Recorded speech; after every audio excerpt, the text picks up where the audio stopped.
Hoje nós vamos falar sobre gerenciamento de resíduos de serviço de saúde pelo mundo, mais focado em locais mais problemáticos. Para quem não sabe, eu sou mestre em tecnologia ambiental e durante o meu mestrado eu desenvolvi toda a minha dissertação exatamente estudando modelos de gerenciamento de resíduos de serviço de saúde tanto no Brasil quanto no mundo. O vídeo que eu vou gravar hoje é quase uma apresentação de uma parte de um artigo que eu escrevi durante o meu mestrado e que, devido a toda essa situação atual, ele se mostrou bem atual até, com toda essa situação do Afeganistão, Haiti, trouxe à tona locais que estão tendo um alto estresse social e não são só esses lugares que têm problemas com a gestão de resíduos. Tudo que eu vou falar aqui está embasado em artigos científicos, em estudos de casos publicados em revistas super renomadas internacionalmente, em revistas científicas. Lógico que, como não é uma apresentação do mestrado, eu vou colocar um pouco da minha perspectiva sobre o assunto, mas tudo aqui está extremamente embasado. Vamos começar contextualizando a gestão de resíduos de serviço de saúde. Tem todo esse acesso a serviços assistenciais de saúde tem crescido muito ao longo dos anos. Ainda bem, né, que mais pessoas estão tendo acesso a serviços assistenciais de saúde. E há uma grande tendência que esse crescimento perdure.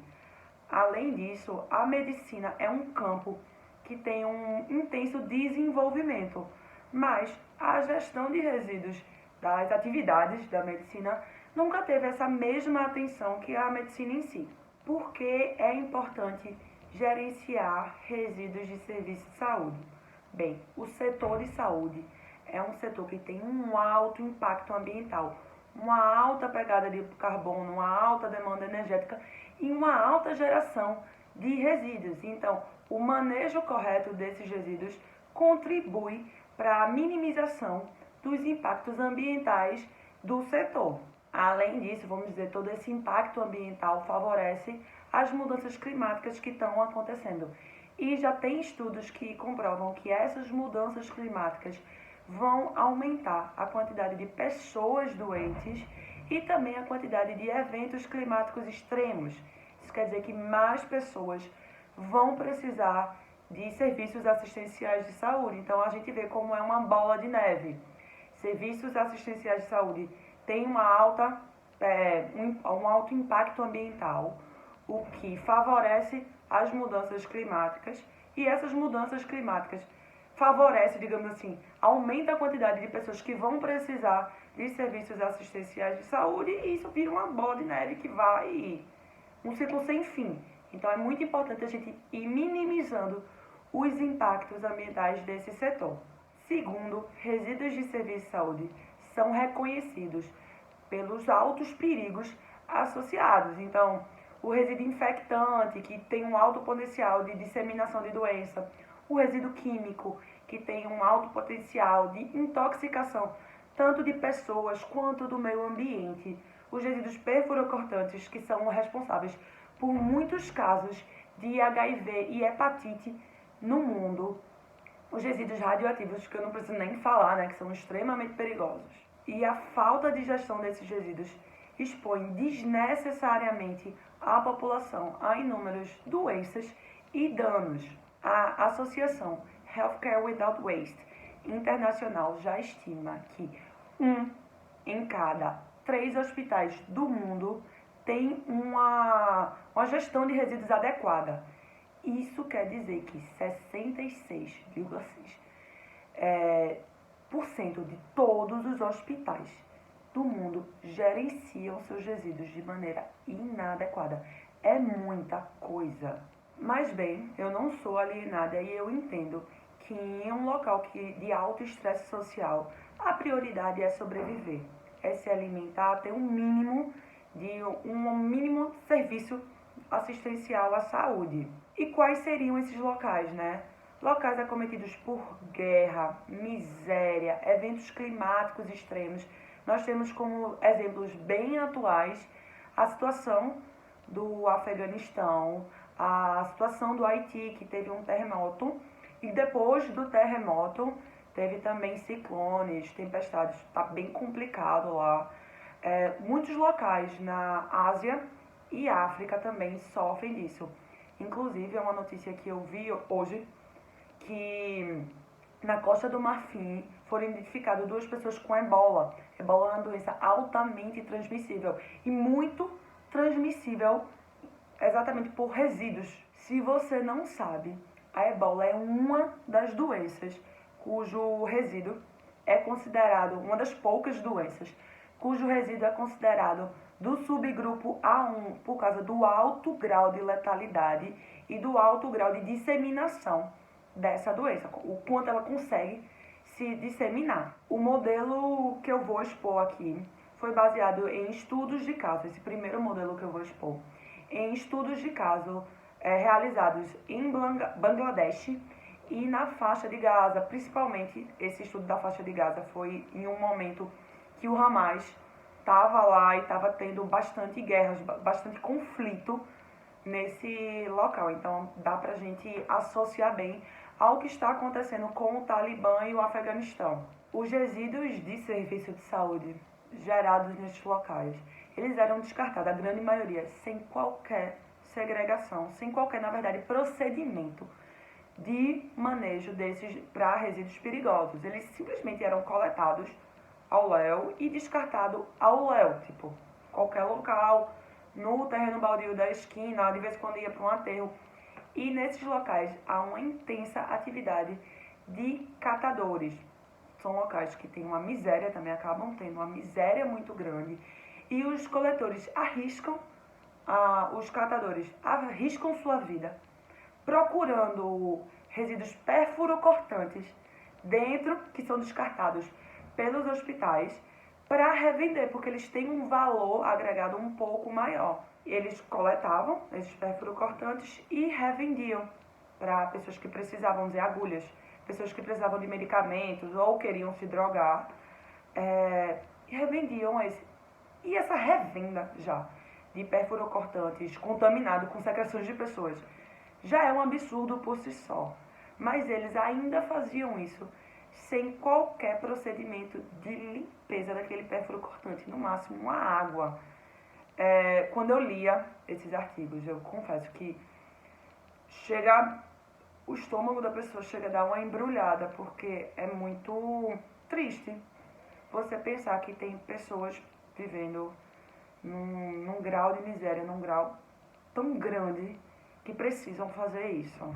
Não é de se espantar que nesses locais a quantidade de pessoas que pegam HIV, hepatite, qualquer dessas doenças transmitidas por esses resíduos de serviço de saúde é enorme. Pessoas que pegam e morrem porque o serviço de assistência de saúde nesses locais é muito precário. Então, você vê, o local já é precário, o serviço assistencial é precário, a quantidade de pessoas que acaba ficando doente por causa de uma falta de gestão dos resíduos desses locais é maior. Então, é um verdadeiro caos. E, bem, muitas dessas pessoas que trabalhavam com isso, esses catadores, eles não entendiam o risco que eles estavam se expondo ao fazer isso. A falta de informação era tão grande que eles se arriscavam muito, morriam, assim, pegavam doenças, morriam e não entendiam o risco que eles estavam se expondo.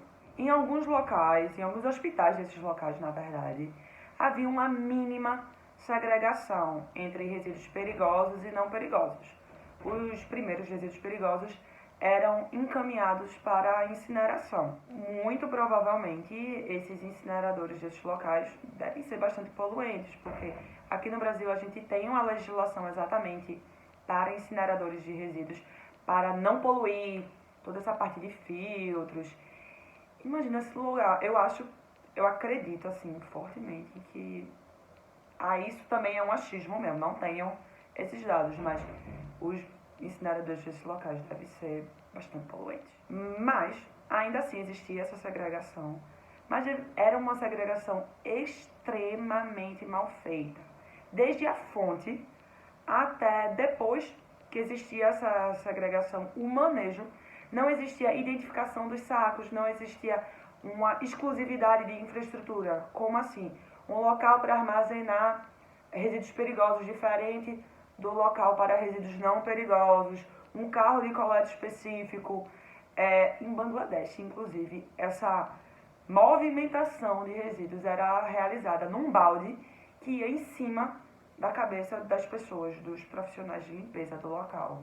É uma coisa bem precária mesmo. E o que acontecia no final das contas? Era tudo misturado, não havia, vamos dizer, se misturava o perigoso e não perigoso, não adiantava nem segregar muito bem na fonte, porque eles iam ser encaminhados para a coleta do dia. Se fosse a coleta que ia levar para o incinerador, ia ser incinerado. Se fosse a coleta que ia levar para o lixão, ia para o lixão. Essa mínima segregação é muito comum em países que têm uma renda per capita menor, em países em desenvolvimento. Deixa eu citar alguns estudos, na verdade, alguns países que esses estudos que eu obtive essas informações, que foi Índia, Turquia, China, Mianmar, Sérvia e Ilhas Maurícios. Os estudos feitos nesses locais reforçam que, apesar de haver uma mínima segregação, e eu boto muito entre aspas essa segregação na fonte, a falta de identificação da infraestrutura e da exclusividade também de infraestrutura faz com que os resíduos sejam misturados e, digamos que a segregação acaba não adiantando muita coisa. Mais uma vez eu reforço, é por isso que eu reforço sempre, até em meus clientes aqui, que identificação é extremamente importante, como também a exclusividade de equipamentos. Não achem que porque aqui a gente tem uma coleta, a gestão de resíduos não está tão precária assim, que não precisa fazer isso. Precisa, é de extrema importância, porque mesmo aqui, se não houver esses cuidados, a possibilidade de haver uma mistura é muito grande. Outro ponto levantado por esses estudos foi o quanto a falta de clareza em procedimentos para manejo de resíduos de serviço de saúde atrapalha a implementação da gestão de resíduos de serviço de saúde em hospitais. E isso desde a geração até a destinação final. A Sérvia mesmo só teve um procedimento, um protocolo para a gestão de resíduos de serviço de saúde em 2009. Então, de antes de 2009, não existia nenhum direcionamento para os hospitais, os estabelecimentos de saúde que queriam fazer essa gestão para eles seguirem. E isso dificulta bastante a implementação dessa mínima gestão. E essa mínima gestão, como eu falei, é muito importante para melhorar a qualidade de vida dos cidadãos, minimizar a quantidade de doenças disseminadas. E eu vou terminar esse vídeo hoje só falando sobre os lugares extremamente problemáticos quanto à gestão de resíduos. Me comprometo no próximo vídeo a gente falar sobre locais que têm uma gestão ok, até a agenda de hospitais verdes e saudáveis, que já é digamos, um passo à frente para a sustentabilidade. E mais uma vez eu peço, me digam aqui se vocês gostaram do vídeo, dê like, inscreva-se no canal. É muito importante entender o que vocês querem aprender sobre isso. E mais uma vez eu reforço, a informação é extremamente importante para que todo mundo, na verdade, faça melhores escolhas. E, se você gostou desse vídeo e você quer aprender bem sobre a gestão de rede de serviço de saúde, mais focados assim para pequenos geradores, mas ainda assim contempla bastante de todo o conteúdo necessário que um gestor de rede de serviço de saúde precisa entender, vai no nosso curso, que a gente tem um curso disponível na plataforma da Hotmart, que é muito interessante.